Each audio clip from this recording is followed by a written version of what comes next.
What is up, everybody, and welcome back to TarHeelIllustrated.com. I'm Jacob Turner.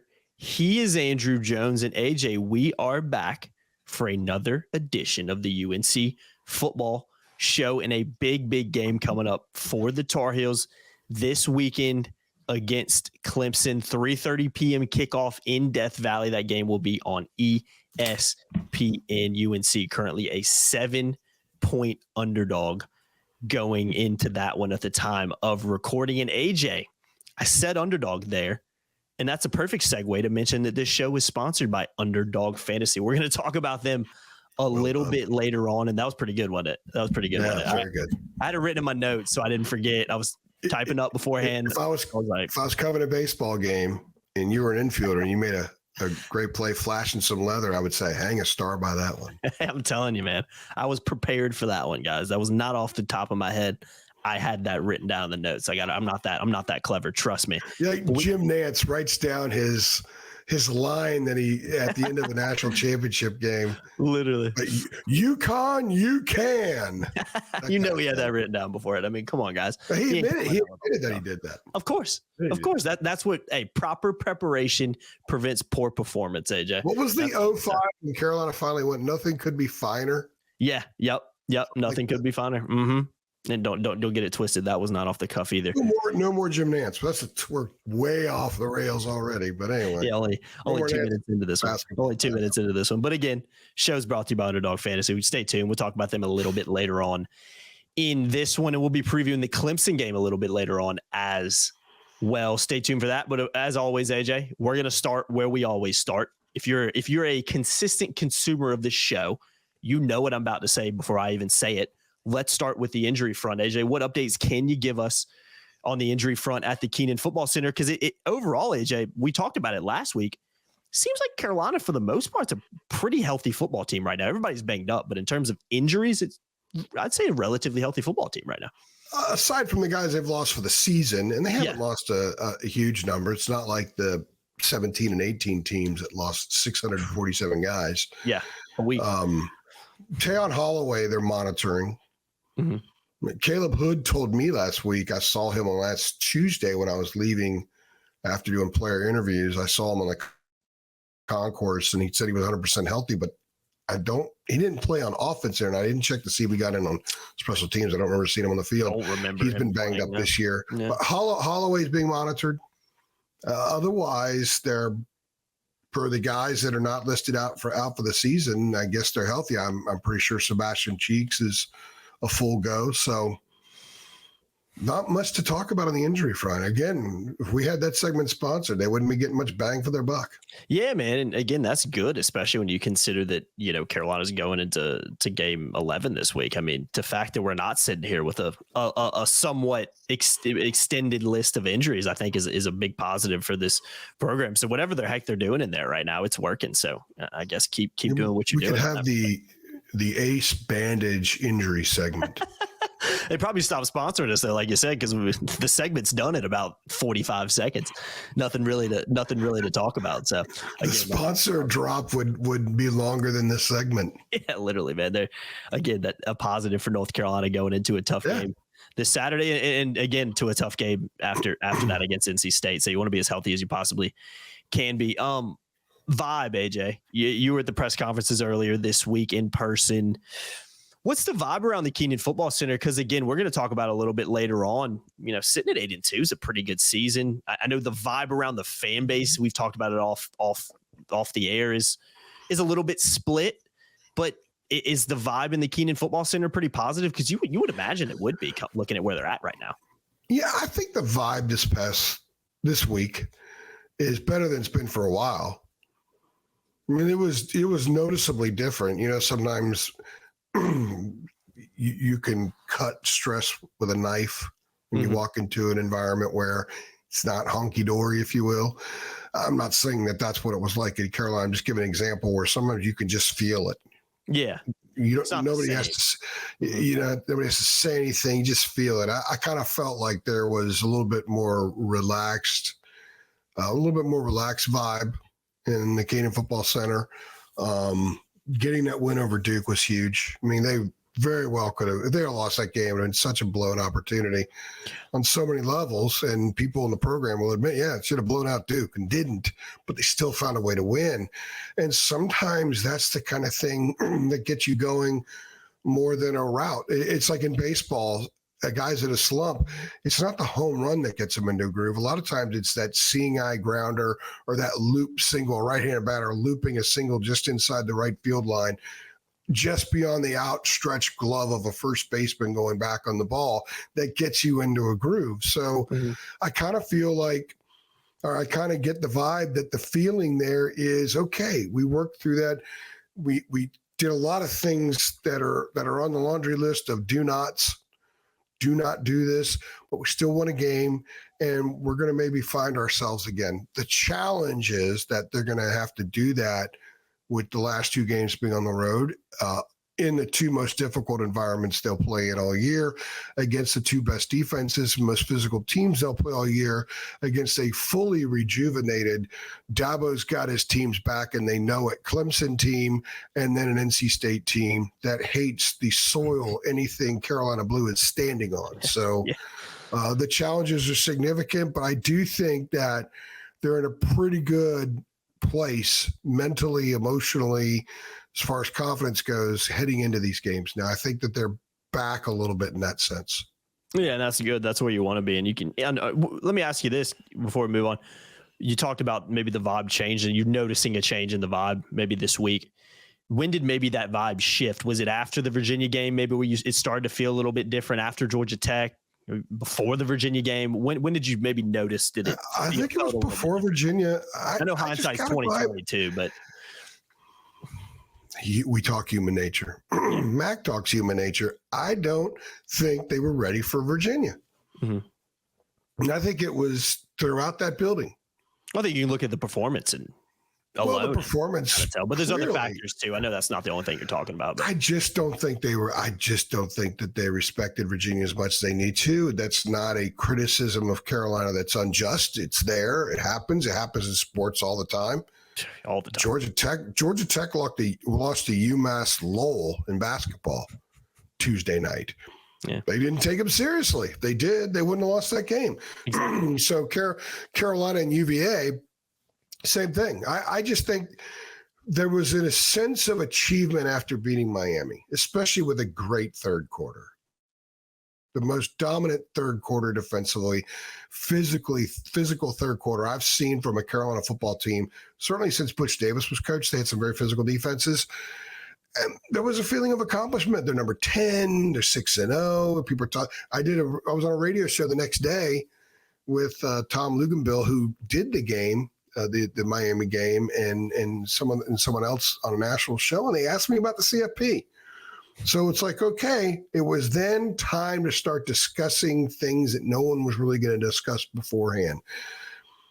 You talk about hanging cheese on lockers. Well, you only do that when you know that you have to try to get your team focused because they're not respecting this opponent coming up, and they've got to keep focused on the next game. Didn't work. I guess the cheese backfired. You can say whatever you want. Bottom line is it didn't work because they lost that game. And I think that rocked the foundation of the team and everybody in that building. You could say it knocked them off their heels, no pun intended. That's good stuff. And then they go to Georgia Tech, and they have a really good first quarter in some ways. Although I was tweeting out, hey, Georgia Tech's picking up a first down or two every time they touch the ball. They're going to punch through eventually. And they did in the second quarter big time. They did in the fourth quarter big time. And that's when the WTH moments really occurred again. So you have 2 weeks in a row. They lose to two teams that were combined 4-9 going into those games. I know Georgia Tech's much improved, but North Carolina should not give up 46 points and lose to them. Yeah. Shouldn't. Yeah. So Campbell was Campbell. I thought they got their mojo back in the sense they were feeling good about some things. It wasn't just negativity. They had cut the cord to Georgia Tech some. And then Duke comes in. Carolina should have blown them out. They really screwed up in the red zone a lot, and some of it was the fact that Omarion didn't touch the ball. And we talked to Chip Lindsey about it this week, and he eventually said, Omarion should have gotten the ball more. Omarion should have gotten the ball more there, just like he did at the Virginia. Said Omarion should have gotten more touches in the fourth quarter. So I do think in the end, though, they still won a game that they gave away in a sense, right? Yeah, in a lot of ways. 12 points, up 12 points with 10 and a half minutes left in the game at home. And then you have to kick a 43-yard field goal to send it in overtime. So they survived. They won a game, and they felt really good about it. And I think the way the fans reacted was really good for this team and good for everybody in that building. And I think it's great for Carolina football. I know that I did a drop about it. I know that some people were very critical that fans stormed the field after beating Duke in football, but this is a good – Duke's been pretty good for a while now. David Cutcliffe changed that. He did an outstanding job at Duke. He gave credibility to the program and did a real nice job. And Elko's done a very nice job. Duke's physical. It's a rugged group over there. And they have to be that way. And they're a good football team. Defensively, that is a legitimate, very good Power 5 defense over there. Mm-hmm. And it's a well-coached team. It's a well-organized unit. So that was a good win in the sense. In the scheme of things, you beat Duke, that's a good win. Notre Dame wins at Duke. They survived back in September, and people thought, man, what a great win for Notre Dame. Well, so it's still a good win for North Carolina. And the way the fans poured out on the field and the way they were chanting Drake's name, you don't see that at North Carolina much. I think it was great that people had a chance to experience joy, and the players got it, and the coaches got it, and the coaches' families got it. So, yeah, I think it was a much better vibe Monday and Tuesday when I was over there, and it should be. And because of that, I think they're going to be in a better frame of mind going down to Death Valley than they would have been had some of that stuff not happened. And certainly had they lost, if they had lost that game, I mean, who knows what they would be going to. It's going to be tough enough as it is, but Mac trying to regroup them, if they would have blown that game, would be tough. Yeah, especially going into the environment they're going to go into this Saturday, yeah. Let's talk. You mentioned red zone offense there. I want to talk about the other side of the ball real quick, fourth quarter defense. And you mentioned that a little bit a second ago, too. Been a big issue for Carolina, particularly in their last two ACC games. They gave up 44 combined points in the fourth quarter in the last two league games against Duke and Georgia Tech. And there was 22 in each. An ungodly amount of rushing yards against Georgia Tech in the fourth quarter, which Carolina fans do not want to relive. So I'm not going to continue to talk about that. But it's a concern. We talked, I know you will. We talked about that in three things after the game of kind of came out and said, I mean, 8-2, feeling pretty good about yourself. Tough losses mixed in there. But when you look at how the defense has performed over the last month, I think it's safe to say that, and the stats don't really lie about it, the defense has kind of slowly regressed, and it's flared up in these fourth quarter moments where they're just letting up too many points. They're in control. And like you said, all of a sudden, Noah Burnett's having to hit a 43-yard field goal to send the game to overtime. And you're looking around like, where the heck did this come from? What happened to this defense? So we talked about three things. I remember even asking you, like, what's up with this defense in the fourth quarter? And you're like, I don't know. And it seems like even the coaches don't necessarily know what the issue is with the defense in the fourth quarter. But I say that because I think we need to talk about it, because I think it's something on top of Carolina fans' minds right now. So what do you make of it, AJ? And is there a real explanation from it? Because, it just doesn't seem like anybody really has an answer for why when fourth quarter comes around against ACC opponents, it seems like this team defense just doesn't play well. And why is that? Max said he thought that they were getting fatigued a little bit. So rotate more. I did hear some of the players talk about that too. Yeah. They rotate in the secondary and line of scrimmage a lot. Yeah. The only place they don't really rotate is like Rucker plays a lot of snaps at Jack, and Eccles and Gray play every snap at linebacker. But you can't pull Cedric Gray off the field. They're too good. Yeah, 100%. I get that position. I get the lack of rotation there, yeah. I don't know. If it is that, then they need to check. They need to – no one talks about strength and conditioning, but then they need to seriously look at strength and conditioning. Mm-hmm. If that's the case, because they're subbing in the back of the defense and the front of the defense. The middle, they're not really subbing. So, and you got an NFL guy there. They rotate more defense than they have. Really, when you think about Rucker, Eccles, and Gray, you got two certain NFL guys there, and Eccles could be an NFL guy too. So they should be able to handle that, I think. Yeah, they probably would rather. I asked Gene Monday about it, and he said that they're not executing and they had missed tackles. Well, missed tackles could be a fatigue thing. It could also be a product of not executing properly, because if you don't execute, suddenly you're a step slow. And a tackle that you might drill a guy with excellent contact with your shoulder or whatever. If you're a little bit off, then you miss a tackle. It's an arm effort instead of a shoulder effort. You're going to miss that, and it goes down as a missed tackle. Whether PFF grades it as one or not doesn't matter. The staff will. So that's what he said. I asked him about tempo. I said, how much is tempo an issue? Because if you go back to me, this fourth quarter stretch started in the Miami game. Yeah. Miami was way down. They started picking up the tempo. You know, Van Dyke's a little bit of a pro style guy, so they would take a little bit more time in between snaps, and they picked up tempo. Virginia went tempo and had a big fourth quarter. Georgia Tech really picked up tempo in the fourth quarter, and Carolina struggled with it. It was also an issue in the second quarter. And then Duke sped up a little bit as well because it was behind. So it had to. And they had trouble with it. Now, Gene said that Duke went tempo early. They did a good job against it, and then they went off tempo. But Duke did speed up. And, I mean, it was a bad look when it's, 3rd and 7, and you call timeout. Was it 3rd and 7, 4th and 7? The 30-yard touchdown that Duke had. Carolina calls timeout. They bring it all on. I believe it was blitz. third down. Duke Pretty sure it was third down. That was, it was third down. So Carolina technically got pressure on Grayson Loftus 9 times, and that was the only time in those 9 attempts that he completed a pass. It was for a 30-yard touchdown. Bad look. Yeah, it is. That's what they're saying. I think tempo is an issue. I think it's possible fatigue is a little bit of an issue. I do think that they're not making adjustments. When that does happen, it's almost like they're in the lower part of the hill, and here comes the boulders, and they can't do a damn thing to stop the boulders from toppling them. And before, when they were 6-0, the narratives were, boy, this team is great at adjusting in game. I mean, how many questions did I ask Gene and Cedric about that? And I wrote stories about it. We talked about it. And then just to have that flipped on its head, and they have shown nothing since then that shows that when things start going downhill or off the rails a little bit defensively, that they don't know how to fix it. It just keeps going. Yeah. Going and going and going. And they're almost helpless out there. They appear helpless. So that's not a good look. It's not a good look for Gene.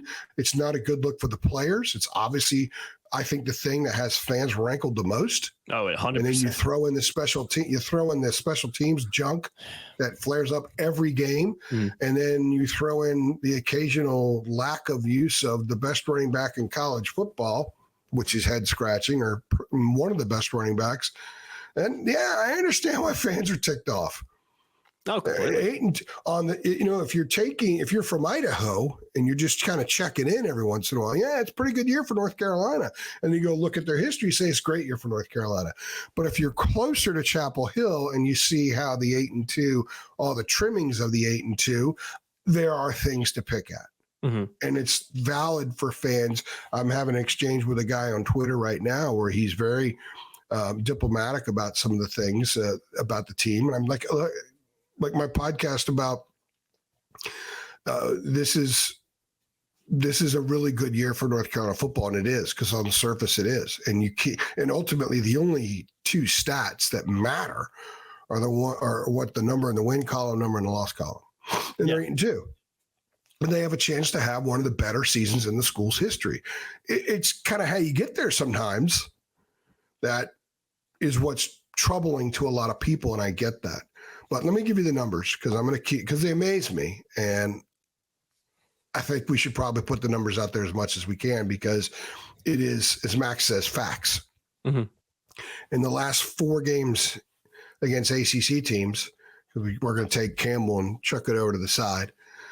In the fourth quarter of those games, which is the equivalent of 1 football game, they've given up 65 points, 767 yards, and 39 first downs. It's not very good, is it? It's pitiful. Yeah.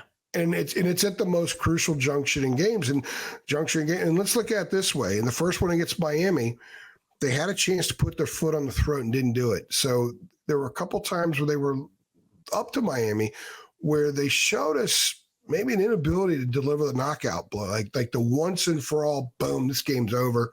There is no chance. They struggled a little bit with Pittsburgh on that.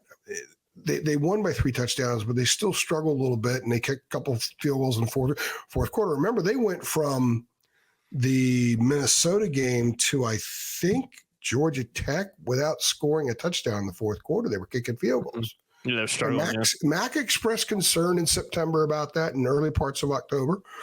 And then you have the Virginia game where Carolina has a 10-point lead in the second half, and then Virginia has a huge fourth quarter. All right. Then you have Georgia Tech, where Carolina has an 11-point lead in the fourth quarter, and then Georgia Tech explodes. Carolina can't stop them. Georgia Tech wins the game. And then you have the double overtime game with Duke. They're ahead by 12 in the fourth quarter. They blow that. And Duke had 142 yards of offense in the first 3 quarters, 209 in the fourth quarter. I mean, where does this come from? Yeah. That's a problem. That's a serious problem that needs to be fixed. Mm-hmm. And how do you fix it? I don't know. I don't get paid X number of millions of dollars to be a football coach. My job is to talk about it and write about it and ask them about it to try to facilitate to a massive fan base what's going on and what they think about what's going on. So that's a disturbing trend. It's a very disturbing trend. And that's why 8-2 is great. And I think people should celebrate that, but they also are validated in expressing significant concern because they're 8-2 right now. But if they don't get some of that fixed, it's going to be 8-3. It's going to be 8-4. It's going to be 8-5. Yeah, I think that's they have to get that fixed. They have to get that fixed, Jacob. I think that's the worry. I really do. And I think I talked about it last week, but I think a lot of the frustrations with the fan base comes from the fact that we're having these similar conversations we kind of have every year where, why is the defense not playing very well in certain quarters? Why is the special teams not very good? Why is this and why is that? I know that flares it up too, but yeah, you're right. When it's kind of a recipe for disaster, when you already have a defense whose persona from the outside looking in, especially amongst fans, is not very good. And then you start the year pretty good. You see tangible improvements on defense where you can identify things and look at stats and be like, look, this defense has improved. And then all of a sudden it kind of flips on its head. And now Carolina can't stop anybody in the fourth quarter for some reason. It's a recipe for fans to get upset about it and mad about it. And like you said, the main reason for that too is if you keep playing like this, if you play like that in Death Valley this weekend defensively, like you did in the fourth quarter against the last 4 ACC teams, you will lose. They're going to get slaughtered. Yeah, you will lose. They're going to get slaughtered if that happens. So it's almost like you're slow walking from a fan's perspective of like, yeah, we're 8-2, but we're just slowly walking into this trap where we might be 8-2 right now, but if the trend doesn't stop, we'll be 8-4 by this time this year's over, or 8-5 maybe after depending on what happens in the bowl game, and that's when people are going to be really pissed off. So I think that's why there's a lack of optimism. I put out a tweet earlier today, like, how are we feeling about the Clemson game? 98% of the tweets, I think we're going to lose. I think we're going to get killed. Well, I tweet from the press conferences. I tweet from the press conferences every Monday, and we run a thread on our board. And the Twitter always lends itself more to negativity. Yeah, you have to take that into account. Anyway, and the anonymity of it and all that kind of stuff. I get it. And I do reference Twitter a lot just because they're the vocal people. I know this much. There were a lot of really ticked off people Saturday night, but there were like 30,000 people that stormed the field, basically 25,000 people. The field was covered with people that were they were having a good time down there. Trust me. Which is one of the reasons why I point that out and bring that up, because that sort of balances out the guy who's been drinking since noon and he's on Twitter blasting the hell out of Gene, right? Tweeting me and you. Yeah, my favorite one was Mac needs to go to a retirement home now. I'm like, well, what would Sally think about that? That wouldn't be good. Mac's got a great house in campus. He's got Linville. He doesn't go to a retirement home. No, I mean, I'm having fun with it, right? So you have to balance that out. But my thing is, I totally get why people are upset. So I'm tweeting stuff out from the press conference. It's all negative. All the response is negative. The guy that I'm dealing with now, and I appreciate it because he's actually bringing some thoughtful points to it. And every once in a while, I will respond on Twitter at Heel Illustrated, and I probably do 90% of the posts on there. All the typos are me, by the way. I embrace that. I own it. All the typos on Twitter are me. I have a fat thumb trying to type on my phone. Hey, what the heck did I just put up there? Anyway, I hit something in. At least you can edit now. You got the premium. You can at least edit for an hour. Yeah, but when I'm in game mode, I have no clue. In game mode, man, I'm just firing stuff out of there. Firing away. If I'm under 5 typos in a game, then I'm storming the field. So I'm storming the press box. Literally, I'll be there with you. Yeah, I'll be boxing out R.L. Bynum when the pizza comes. So anyway, that's fantastic. I get it, and it's disturbing, for a team that I think should be 10-0. But at the same time, I think they're an 8-2 team because people want to say, man, if they just would have figured out how to beat Virginia and Georgia Tech. Yeah, but they already got their 2 games that they won. They very easily could have lost. The 2 double overtime wins at home over App State, who isn't any good, and Duke had a 3rd-string true freshman quarterback. I think that balances out. They're an 8-2 team. Yeah, they're an 8-2 team with warts. See, they're an 8-2 team with the best quarterback in college football, maybe one of the best running backs in college football, with 2 tight ends who will play in the NFL next year, maybe, or certainly in 2 years. They have one of the best known wide receivers in the country, in part because of his ordeal, but also Tez Walker's a stud. Oh. They've got an offensive line that has consistently played better than any O-line in quite some time at UNC. Their field goal kicker is 18 for 19. It's one of the best stories in a long time of Carolina football, given the way his November and December went last year. So there's so many good stories. Cedric Gray is an absolute stud. I was glad to see that when he was introduced as a senior when he did the walk out to his parents, took his mom the flowers and stuff the other day. He got a real nice ovation. Big ovation. He deserved that. One of the biggest, yeah. Very big, yeah. So they got studs. Huzzy's a stud. Rucker's a great story. Great dude, great story. So there's so many positive things. Yet the negative things cost you games. The negative things cause fans to lose confidence. I bet you Iowa's fans are a lot happier about their team than Carolina's, because I think the inability to stop a team defensively it saps confidence in a fan base more than the inability to score. Yeah, probably. So Iowa's winning games 10-7. They actually put 22 up on Rutgers the other day, which is it's like 50. The cheerleaders were probably exhausted doing 22 push-ups at the end of that game. If they're doing push-ups when they score, I think at least Iowa knows you got defense like that. You got a chance to win every time you step on the 100%. Field. And if you turn one mistake into a touchdown, boom, you're going to win. At North Carolina's case, you need Drake May to have a monster game. Look at what Drake had an incredible game the other day. His grill and his grit and his will to win. Omarion had an incredible game. Tez had an incredible game. Bryson Nesbitt was outstanding. And yet they still needed 2 overtimes to beat a 3rd-string quarterback. Yeah. So a defense that is a sieve at times saps confidence. And that's what we're seeing right now with the Carolina fan base, and with an 8-2 team that people are like, yeah, 8-2, but it's not pretty.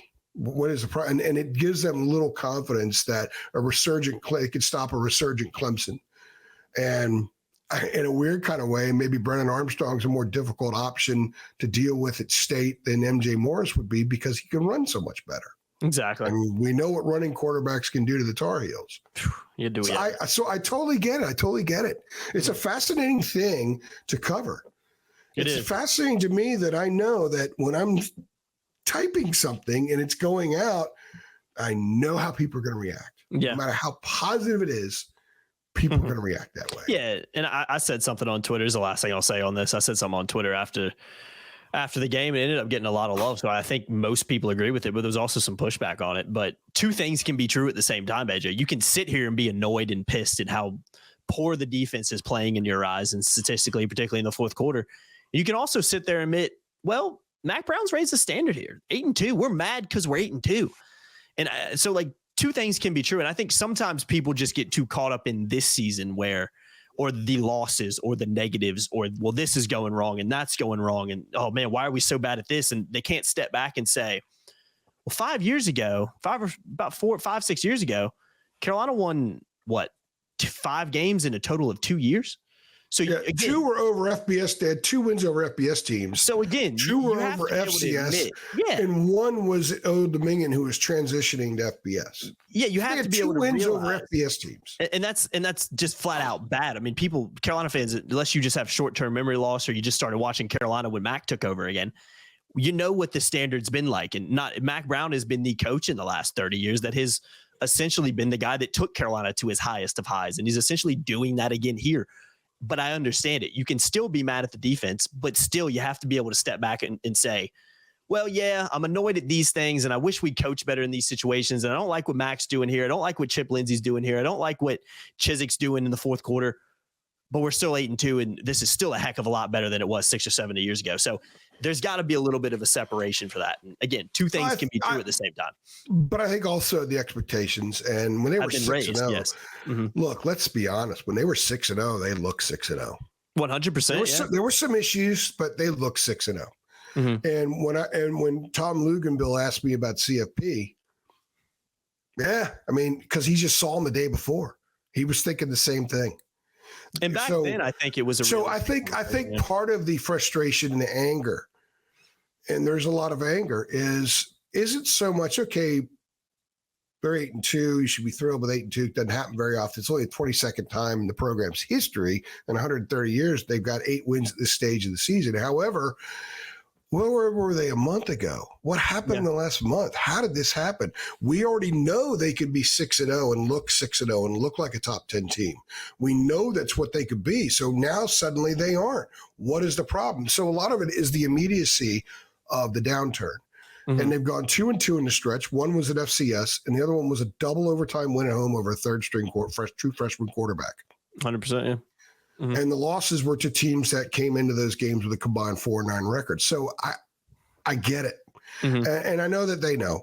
Mac is so good when he addresses us. He's not going to go into certain areas where he's going to get lost in the weeds and have a tough time getting back. There's no point in that because he's been around so long and knows what he's doing.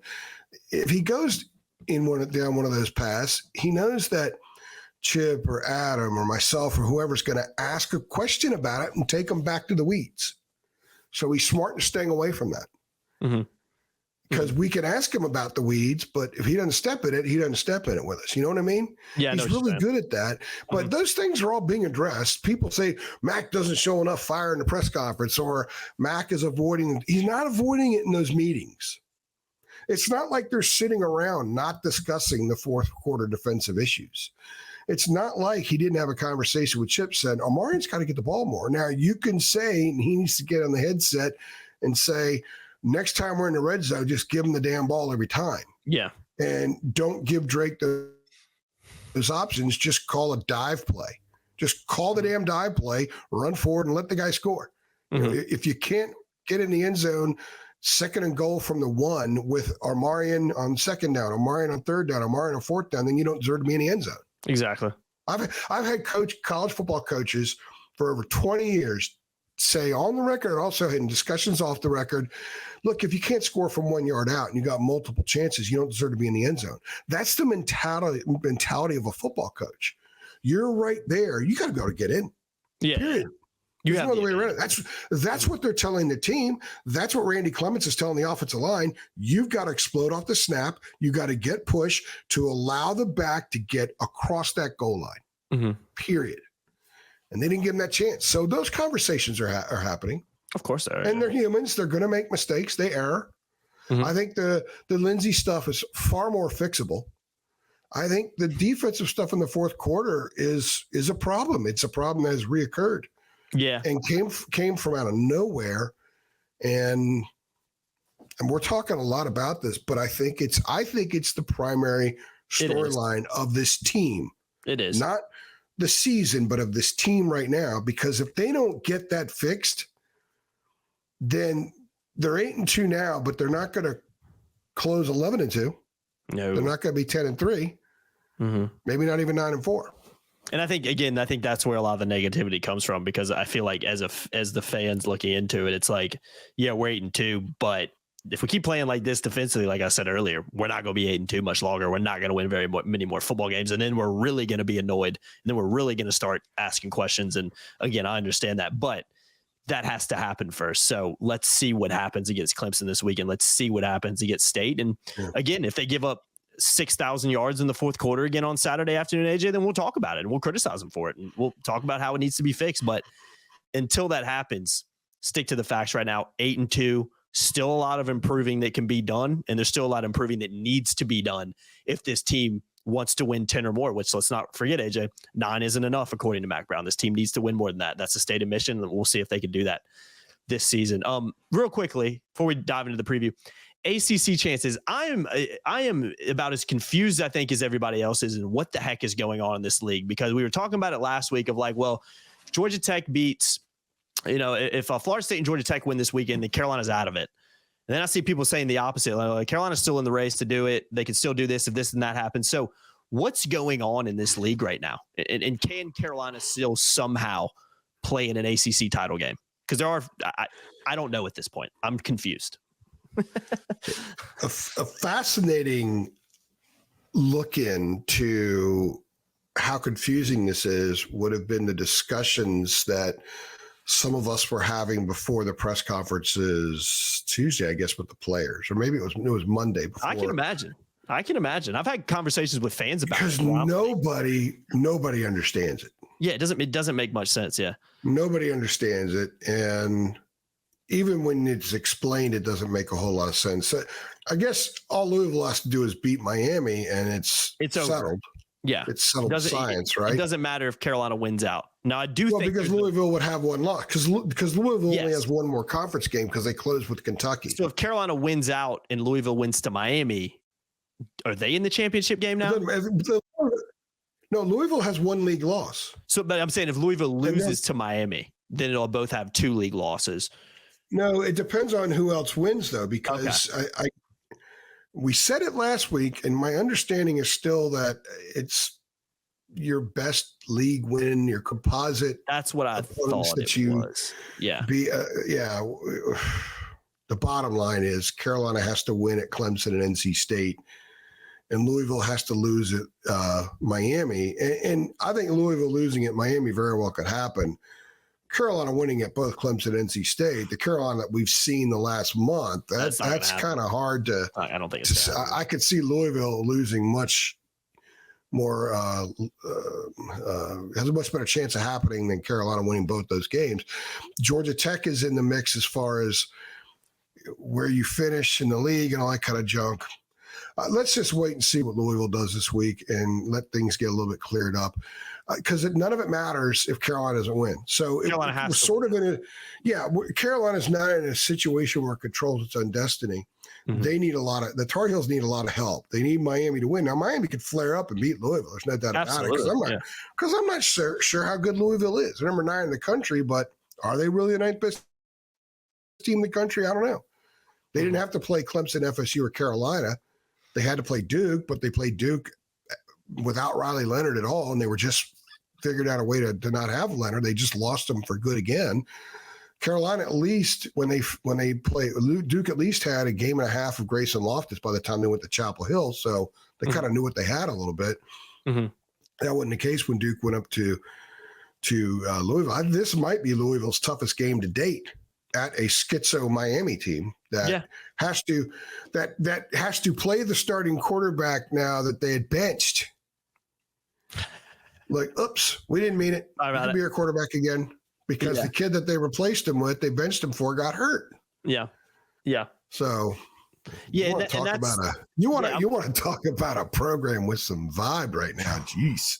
Well, it makes me feel better that people in the media, you guys as well, have no idea what's going on. Yeah, I could sit here and tell you I had seen tweets or conversations or articles that essentially Georgia Tech is the tiebreaker because they're like their best common opponent, and Carolina lost to Georgia Tech and Louisville beat Georgia Tech, so it doesn't even matter what happened but that doesn't seem to even. I don't even know if that's true anymore.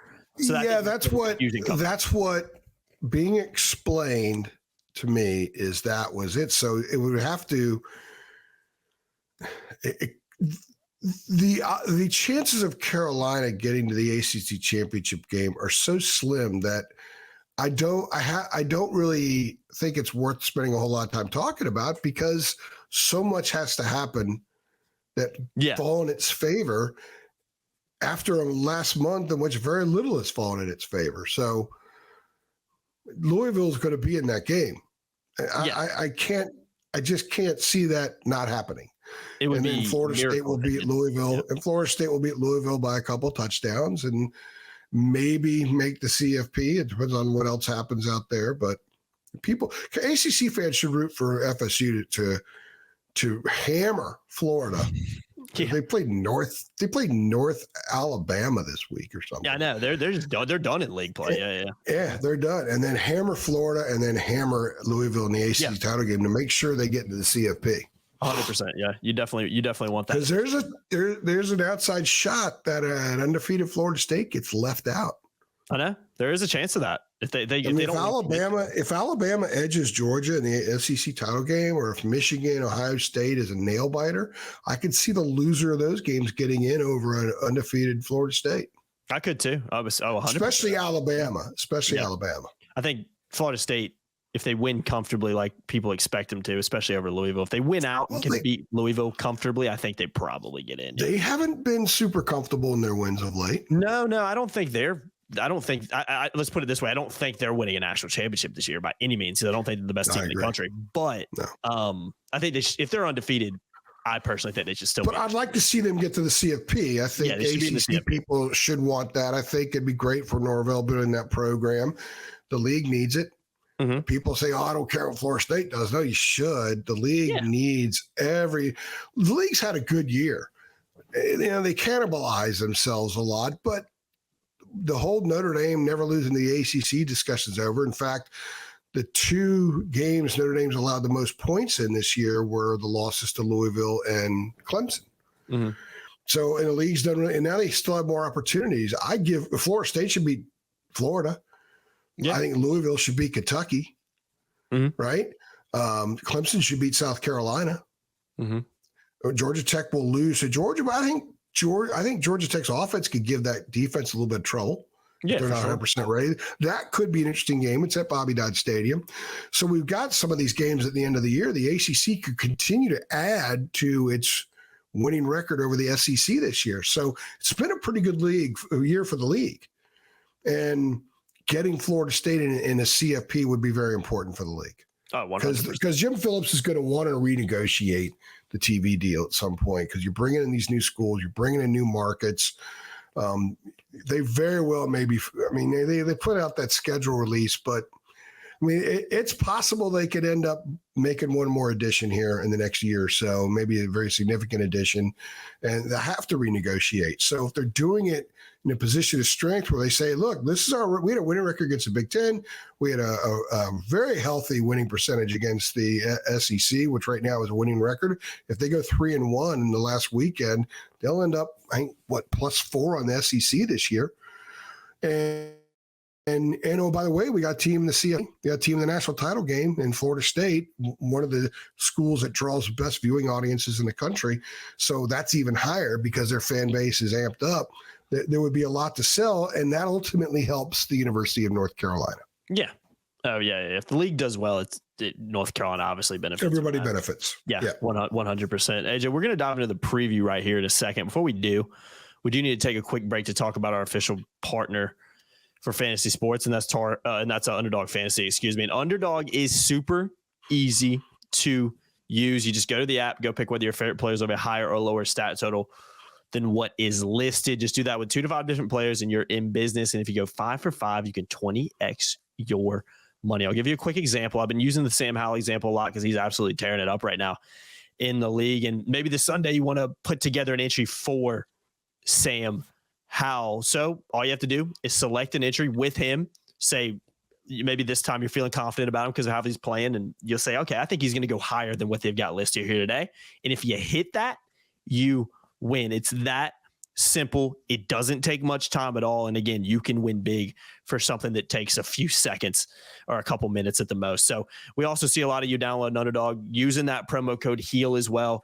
Love that. Keep doing that. And if you haven't yet, check it out, because when you sign up and get your first deposit doubled up to $100 using the promo code HEAL, HEEL. So visit underdogfantasy.com, or you can check them out in the App Store.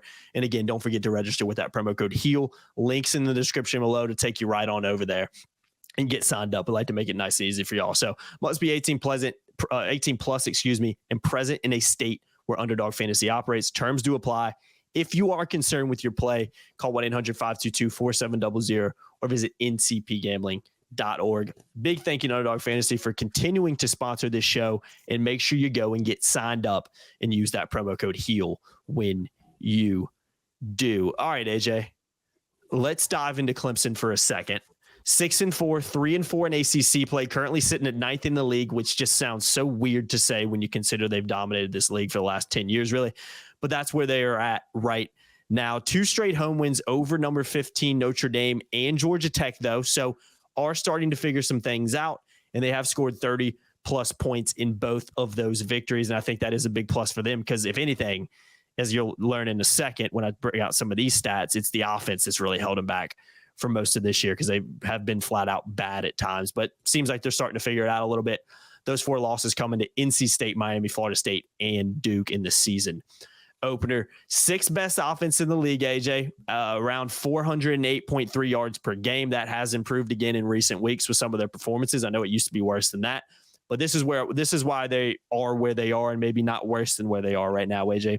Number 1 total defense in the league right now, allowing 271.8 yards per game, so not even 300 yards per game. Only 6 in points allowed, though, around 21. So still giving up some points, but overall. There's turnovers.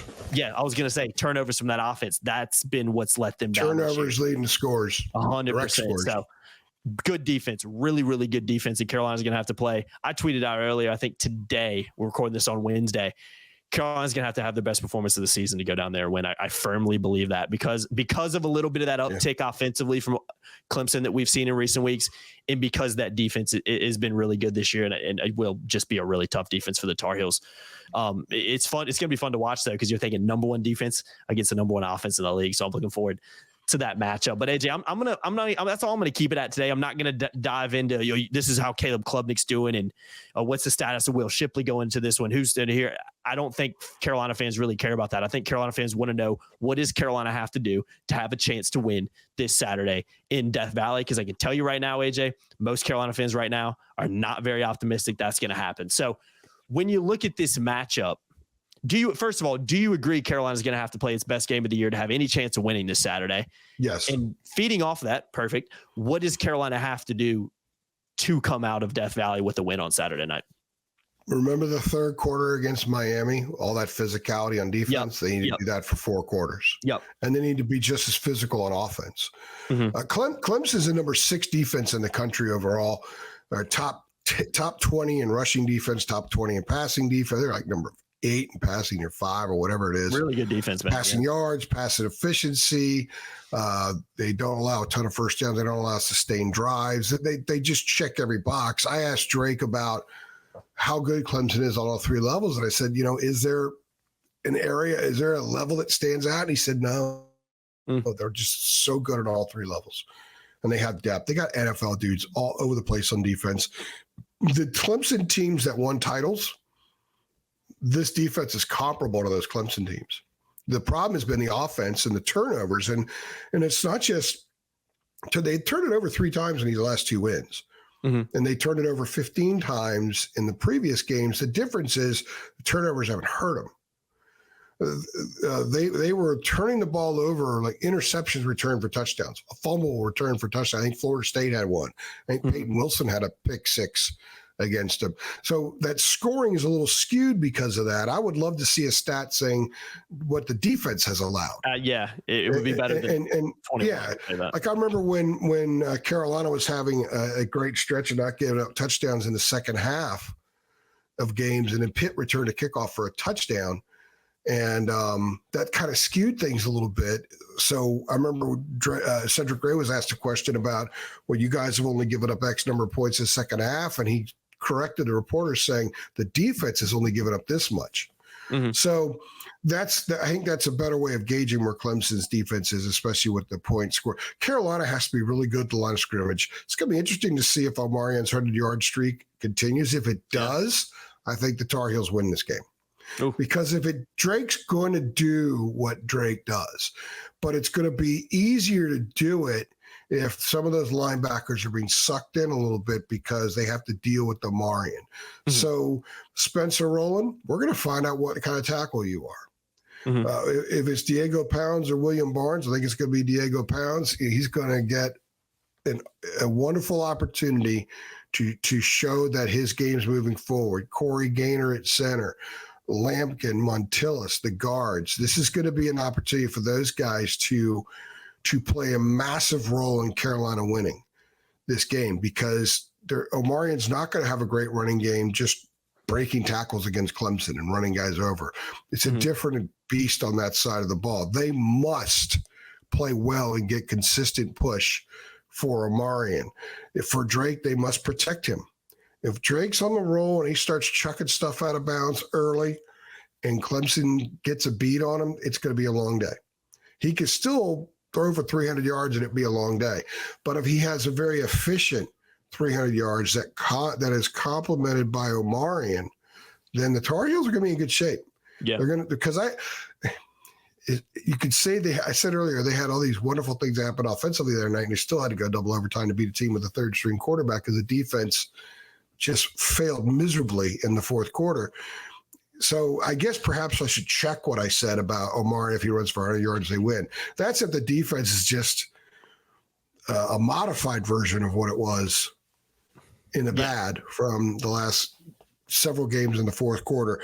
It's going to come down to the line of scrimmage on both sides of the ball, obviously. But Carolina stands no chance of winning if they don't consistently move the ball or have enough drives where they get points against the Tigers defense. Oh, 100%. I think they'll be okay there. I think they'll probably score more points against Clemson than most teams do, and they'll rack up more yards and more first downs and that kind of stuff.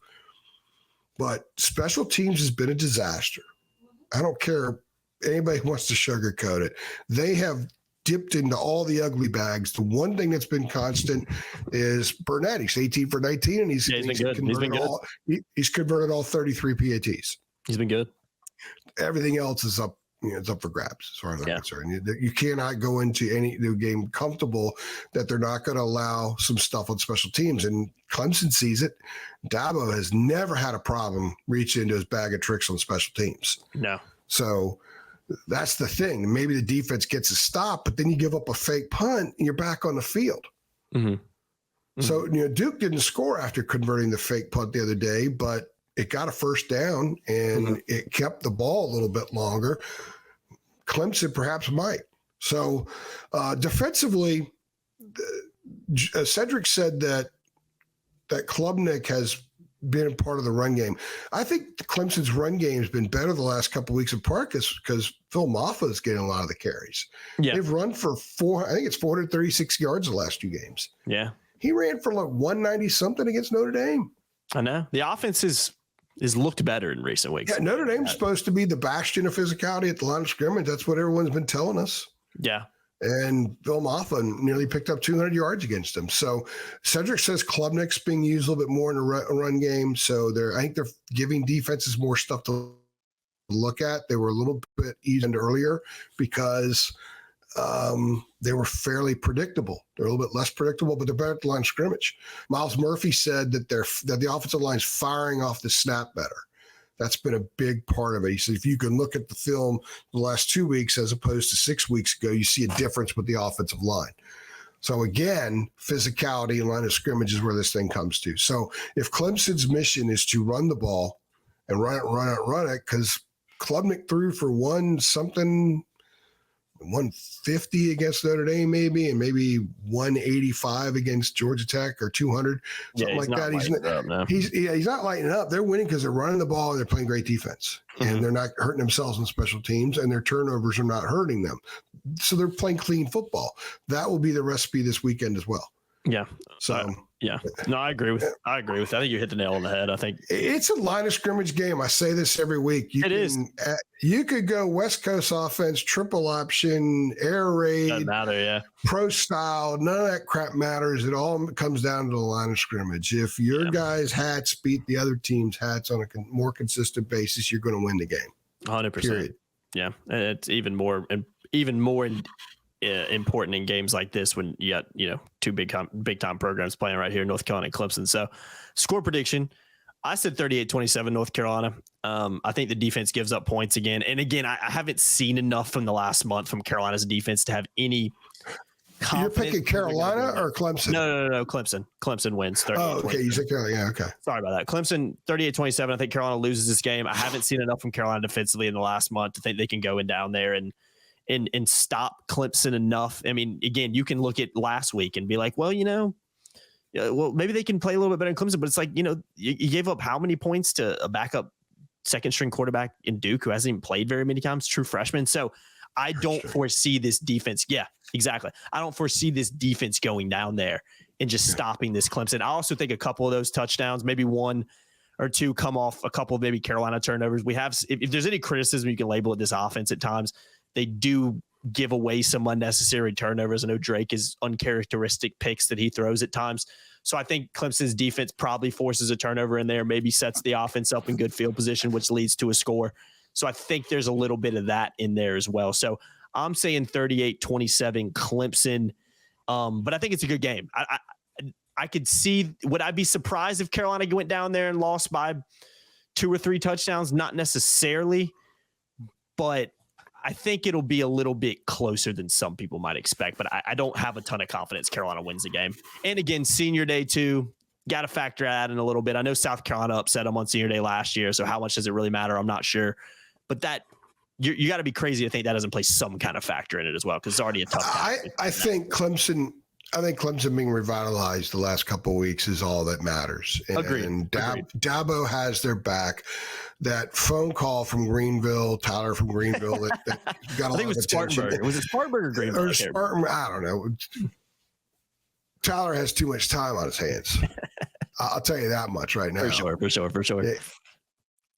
He's that guy at the end of the street that he always wears orange. That's Tyler, I'm sure. He wears Clemson stuff. I love Dabo's response to that. I love Dabo after they beat Notre Dame, screaming and yelling, being interviewed on the field about how if you're buying stock in Clemson right now, it's a good time to do it. It reminded me, and I actually asked Gene this the other day. I think I asked him after the presser. When Gene was at Auburn, head coach at Auburn in 2011, they were defending national champions. They lost at Clemson, and I covered the game. And afterward, Dabo was just screaming and yelling about Clemson this and Clemson that to the ABC reporter on the field, and it's like, wow, that guy's got. This is before he was down, before anybody really knew much about Dabo, but you could tell that was a signature win because it showed that Clemson was coming, right? Yeah. And that's what Dabo was screaming about. The rant he did after Notre Dame reminded me of that. And that's what I asked Gene about the other day. And I think that there's 4-4 being knocked back. This might be one of those seasons where Clemson fans look back and say, Dabo learned a lot. And got rejuvenated. I think 4-4 rejuvenated him. I think that phone call rejuvenated him. And I bet if you cover Clemson, and I've talked to one guy for sure who covers Clemson all the time, says it feels very different down there now. It kind of feels like Clemson again. Yeah, you're catching Clemson at a bad time. Yeah, if Carolina would have rolled in there in September, I think it would have been a different animal. I was just thinking about that. You're almost, from a Clemson perspective, you're probably sitting there like, we're catching Carolina at a pretty good time right now. You know what I mean? They're catching Carolina at a good time, and Carolina's catching them at a terrible time. So because of that, I don't, unless Drake just goes insane and Omarion really is a stud and the offensive line is better than we think, and I think it's pretty good, and Carolina just outscores them, I have a hard time seeing the Tar Heels win this game. Yeah, I do too, yeah. But good gracious, ACC football being what it is, you just never know. Yeah, you never know. And Clemson, who knows? What's to say that Clemson? On the surface, I'm going to pick Clemson to win the game. I have a score in our staff picks. I don't want to give it away just yet because I may go in there and tweak it. Right now, I'm thinking like a 35-30 type thing. I agree with you. I think the defense is going to give stuff up. Yeah, I do too. But how could we come on here and be like, this defense is going to hold Clemson to 10 points? We'd be insane. There are smart, level-headed Carolina fans I know that have no faith in the defense anymore. And they're not the kind of people who go off on Twitter after a 12-pack and fire this guy. No, I know a few like that too. So, and I'm like, okay, I get it. And as a guy in the media, I wouldn't have faith in that defense right now either. No, you'd be crazy to do that. Yeah. When I asked Gene the other day about the fourth quarter, he immediately said, well, we were pretty good the first three quarters. Like, well, okay, but you got to be great in the fourth quarter to win. It's a full game. Yeah. You got to be good for all 60 minutes. Yeah. It doesn't matter what you do in the first three quarters if you implode in the fourth quarter. Yeah. That's probably They have given up double-digit leads in the second half of their last three ACC games against Virginia, who will go 1-whatever this year, with the one being Carolina. 2 wins. Georgia Tech. Beat William Georgia Tech. Well, one ACC win. ACC. Georgia Tech, which may not go to a bowl, and Duke had a third-string true freshman quarterback. It's right. I mean, there is no reason to pick North Carolina to win unless you just got a weird hunch or you're a fanboy and I can't ever pick my heels to lose, one of those guys.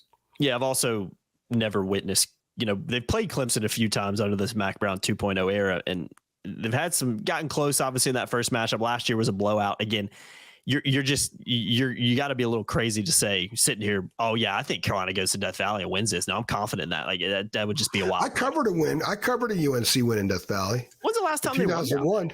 John Bunning. Was it that long ago? Wow. I know they don't play down there super often, but man. The 01 team that started out 0-3 had a lot of talent. They got it going, and that defense was awesome that day. They won 38-3 in Death Valley. How good was that Clemson team? Was that when they were kind of? It wasn't bad. It was Tommy Bowden. They weren't bad. Yeah, they were a little bit like Miami is now. Like one week they show up, you're like, man, that's good Clemson team. The next week, you're like, what the heck happened there? Sounds about right. That's Miami. That's what Miami's been for the last decade. Yeah, have they ever? So, but that was still a great win, and that was a Carolina team that actually ended up being pretty good. The other times they've been there, they've been pummeled. Yeah, that's what I think about the games I remember watching down there. Have just never really been close. And again, I still thought last year, that was kind of Cade Klubnik's coming out party and just torched Carolina in that second half. And I've been surprised at how poor he's been this year. I really, from what I saw, I thought he was fantastic. But a lot of it's receivers. I mean, they don't have T. Higgins, man. And I'm also sitting here because of this defense, how this defense is played. I'm not trying to bag on the defense. This is just how they played the last month. We gave them a lot of credit early in the year, and I stick by that. They deserved it then. But I also look at this game in a way, and I'm like, is this kind of Klubnik's game where he's like, boom, I can do this kind of thing? Because, I mean, we've seen it with how many times have we seen it with mediocre quarterbacks against Carolina's defense? I think the receivers have been better. Bo Collins is a guy I think could be really, really good one day. And he might be coming along now and making that on that path, right? Yeah. If he goes 8 catches for 130 on Saturday, then Carolina's going to lose his game. 100%. So, but they don't have T. Higgins or Hunter Renfrow. They don't have guys like that. Yeah, there's not as many. Renfrow was just such a reliable dude and with one of the biggest catches in Clemson history. Mm-hmm. They don't have those guys. But Moffa's really good. Shipley is getting healthier. I know that some Clemson people I know would love to see Shipley just play slot. Yeah, I could see him there. Put Moffa running back, put Shipley at slot, because they think that he'll have a better chance of being a slot at the next level than a running back at the next level. So, and who knows? Maybe they do that. I mean, they're sort of in a we don't have a whole lot to lose mentality. Yeah, they've got their bowl game, and they've got 2 programs they really want to beat coming up. So they'll be ready to go. But at the same time, hey, why not tweak a few things? Yeah. I mean, you want to get Shipley and Moffa on the field at the same time, then that's a way to do it. So Carolina needs to be prepared for a couple things maybe they haven't seen on film as well. Mm-hmm. We'll see. It's going to be a tough game. I'm looking forward. I have not been there in 9 years for football. Nice. The last time Carolina played there was Deshaun Watson's college starting debut. He was a true freshman, and he set an ACC record for most touchdown passes by a freshman in his starting debut, 3 for 5. Sounds about right. Yeah. That was when Carolina went in there with those horrific Larry Fedora disgraced North Carolina football with the uniform choices. Yeah, those early Fedora jerseys were the worst in Carolina football history, if you ask me. Yeah, they were horrible. They had black.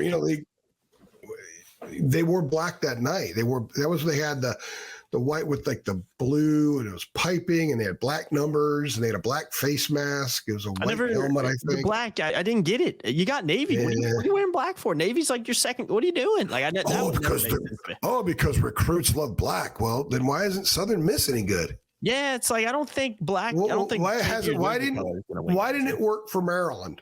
All these years wearing freak not a coincidence uniforms. That Fedora's best year was in the current jerseys that they wear now. That's all I'm saying. That was the first year they went back. They went to that. That's all I'm saying. They wore more traditional that year. Yeah. Well, AJ, maybe they were good that year. Do you remember the black pants? Do you remember the black pants with the Carolina blue jersey?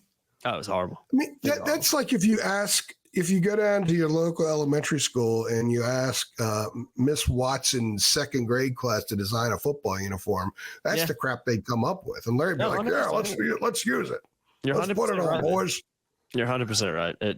Worst jerseys in Carolina football history. Like this video if you agree. Like I'm sure they'll never wear black. Mac told me that they'll never wear black as long as he's head coach.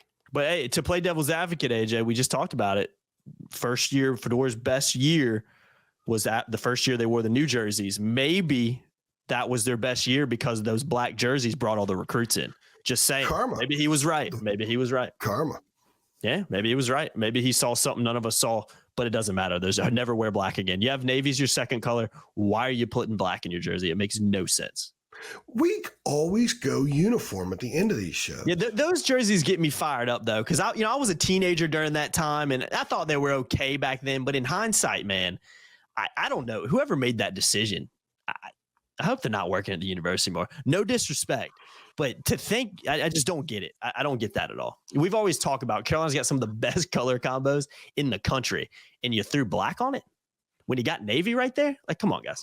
They're the only Fedora decision. They're the only school in the country that uses any form of light blue that makes it work. Yeah. It doesn't work anywhere. It doesn't work. It doesn't Rhode Island doesn't work. Citadel doesn't work. For Columbia, it doesn't work. Columbia doesn't work. A little bit. It works a little bit for the Citadel, actually. Yeah. A little bit. Yeah. It's a Citadel. Ole Miss has tried to go there a little bit. It doesn't work. It doesn't work at all. No. Carolina's the only one can pull it off. Carolina pulls it off, and it's smooth. I can't tell you how many times, certainly in basketball, where I've gone on the road and when they pull that stuff off, people like other media, and I've even had fans say, I've seen it too. Look at that. It's amazing. That uniform is in front of us. And in football, especially when they wear the blue helmet, people just think, boy, that just pops. It hits home the right way. It's a good look. So they haven't done the uniform. We do this every week now. They haven't done the uniform reveal for this weekend.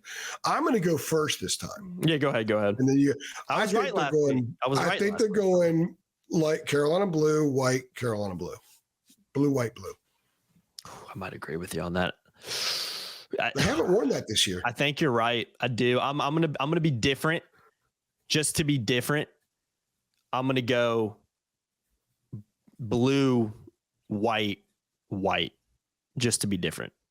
Well, here's the thing. They've only had 2 true road games this year. I know they really. It's a week before Thanksgiving, and they've had 2 true road games. They wore all white, the Stormtroopers at Pitt, and they wore blue, white at Georgia Tech. So they've done the white jersey, white pants on the road twice. Right, they'll probably switch it up again. They probably. That's why I'm thinking. I hope it's not white, blue. Just get rid of the blue, white, blue. That's why that will look pretty good with Clemson's oranges, especially when in the second half when the lights are. Oh yeah, on. That's how specific I get about uniforms. I think you might be right about that. I was confident in my prediction last week, and I'm pretty confident in your prediction this week. I think you're going to be right. I'm being different. I'm going to say blue, white. But if I'm a betting man, I'm taking that. I'm taking your color. You're just doing it to be different. If you really want to agree with me and think that I'm right, it's okay to say that. No, all right. Just for sake of being different, That's what I'm going to say. But what do I really think they're going to wear? I think they wear what you said. I think you're probably right. Yeah. Now, I think your uniforms you described, that's my favorite Carolina football uniform. Yeah, I think that looks good, especially under the lights. Especially under the lights. I think it would look nice with that Clemson orange contrast. Oh, and Brandon P. and I decided last week during the Duke game that anytime they play at home at night, they should go blue, blue, blue. Yeah, it does look nice. Pops. Now, in the daytime, it doesn't look as good. Mm-hmm. But under the lights, that is a great look. It does pop. It definitely, I agree. I'm not a huge fan of the all blue color combo personally. I just think it's too much blue. But under the lights, it does look good. I will give you that. When you play a rival, then I get that too. When because you're a rival especially State, there are no NC State fans that own anything with any hint of light blue in it, probably. Yeah, and that's why you wear all Carolina blue against them. Yeah, you get a nice plaid shirt or something like that, or it's got a tiny little hint of a blue stripe in there, like a faded. No, they're not gonna buy it. No, they're not wearing that. Heck no, there are no light blue. There are no like blueberry candles in NC State homes. None of so that's why North Carolina should wear as much light blue as they can when they play NC State all the time. They should. Yeah. I don't know if Duke loathes it as much. I'm friends with a lot of NC State people who just absolutely flat out despise it. Like they hate Columbia because they wear light blue. I wonder what they turn the Rhode Island's playing somebody and they're hating on Rhode Island because they wear light blue. Yeah, well, and I wonder what they do for gender reveals because everybody does these gender reveal parties now, and it's pink for the girl, Carolina blue for the boy. So do they? I mean, they're going green for the guy, maybe. I mean, pink for the girl, pink for the girl, red for the boy. Yeah, that's probably what it is. And the baby comes out doing that stuff. That's fantastic with the old Tuffy in his hand. Oh, you gotta love it, man. You gotta love it. You gotta love it. We gotta stop talking about that. Actually, I wouldn't mind trying one. That's kind of cool that they have that though. I wouldn't mind Carolina having its own beer, selling it for $5. I think the old Tuffy stuff is cool. No, you should have. I don't know why Carolina doesn't have like maybe they do. I don't sit in the stands, so I don't know, but I'm pretty sure they don't. Next week's football show, since it's before State, we'll tell some NC State. Yeah, man. We'll see if we can make it happen. Stories. Yeah. Oh, yeah. Like the column I wrote after they lost to South Carolina in football in the opener, and I couldn't park in regular media parking. That's fantastic. Because people were not very happy with me. Fantastic, man. So you got some guy in the parking lot just waiting for you to park there. Yeah, staked out all night, just waiting. It's just they've just been drinking for hours. I mean, trust me, man. That tailgating scene is. You can say what you want about NC State, but that tailgating scene out there is absolutely fantastic. I can't wait to go over there. I can't wait. It's going to be a great environment. It's fun. That's why I love the Carolina fans storming the field. I love the environment for the Duke game. Love the environment for Miami. Yeah. Go over to State. I think State kind of people sometimes say that State is always a great environment. It's not always a great environment. There were empties there for the Miami game. You look in the end zone, it's just harder to see them because of the red seats, but it's still a great environment. Consistently a better environment than Chapel Hill. There's no doubt about that. Yeah. And when Carolina goes in there, just the hate fest of it is great. It's fantastic. I'll never forget the late, great Eddie Landreth, and we should save this for next week, but the late, great Eddie Landreth. I know what you're going to say. It's one of my favorites. Wonderful sports writer. God rest his soul, man. He's one of my favorite people I've ever met in this business. We were sitting next to me. He was to my left, and this was back when NC State let the basketball media sit courtside. We're near center court. Carolina's getting ready to tip off with State basketball, and he says, "I love this effing game." He said, and Eddie'd been a veteran for a long time. He said, "It's just a good old-fashioned effing hate fest." Yeah, that's a great quote, man. And that has stuck with me forever. And I always I use that every year, probably the week of Carolina State or when it's getting closer. I love it. It's so true. I love the hate. The hate is okay in sports. That's part of what makes it fun. Yeah, man, make hating people normal again. I mean, it's fine. It's okay to hate people in sports. Going to hate somebody in sports. That's fine, man. You're not supposed to like everybody. You're supposed to hate NC State. Make hating in sports great again, right? Yeah, and the last thing I'll say, we're going to save this for next week. We're probably going to talk about it. It is a rivalry game. I'm so sick of seeing the narrative online that, oh no, State's not Carolina's rival. Or Carolina's not. Yes, it is. It's okay. You know what? To admit that. Then it's okay. Well, Yeah. So in football, especially, states had Carolina's number more so in the last however many years. And I agree with you. We'll talk about it next week. We'll save that. Yeah. And maybe I'll put some out on Twitter the day before we record to see what people think so we can get an idea. Yeah. Do an informal poll. That's the segue into what we're talking about next. We got to go back to Death Valley. I can't wait to be there. I have not covered a game there in 9 years. I love when they get on the buses and they drive around to the other side of the stadium so they can run down the hill. If you've never been to Clemson before for a football game and you're going, guys, don't treat it like you're going to Kenan. You got to aim to be there a lot earlier because there's a ton of traffic. It's slow. If you think, well, I'll get there about an hour and a half before kickoff, you're not going to get in there until the end of the first quarter. Yeah. So go early. And I'm speaking to Brandon P. Be there early, Brandon. Kevin, Roy, if you go, because Kevin might have something that he's got to do this weekend and may not be able to go shoot the game, but go early. And just soak it in. It's great tailgating. And make sure you see, I think, the greatest moment in college athletics when they run down that hill. That's the greatest moment in college athletics. It's sweet. I'm an Inter Sandman guy. I love watch. So my favorite part of Inter Sandman is actually the walk, the long walk. It's elite. It's elite. Where they got to walk around the practice field. I love that at Virginia Tech. But nothing beats the Clemson guys on a bus with their helmets on, cameras in the bus, and then they get up and they run down the hill. It's elite. It really is. I'm getting goosebumps. I love it. I used to see it a lot when I was at Fox. I did a ton of games there. Yeah. And so it's been 9 years, so I can't wait to see all that. No. And I hope we have great storylines to write about. Yeah. And for our Carolina fans that are watching and listening right now, I hope you guys don't complain too much about the defense. I'd like to see a competitive football game in which just a great player makes a great play to win a game. Yeah, give me 24-20. Instead of bad allowing mediocre to make a great play. Yeah, exactly. Give me a low-scoring game in Death Valley. I think Carolina fans probably take that in. Just a regular scoring game. Yeah. 24-21 type of thing. Like a 28-27, something like that. You know what I mean? Keep it simple. I'm looking forward to it. Yeah, it'll be a good one, guys. But keep it locked to charlestra.com for all your coverage from Death Valley before, during, and after the game. And if you're going, go ahead and like the video below as well. Make sure you share, make sure you subscribe, hit that notification bell too. Keep it locked to Underdog Fantasy 2. Use that promo code HEAL to sign up. Get your first deposit doubled by up to $100. Links in the description below. All you gotta do is click it, hit sign up, put your promo code in, and you're good to go. I've been Jacob Turner. He's been Andrew Jones on the episode of the UNC Football Show. We appreciate you guys watching as you always do, and we'll see you on the next one. Thanks.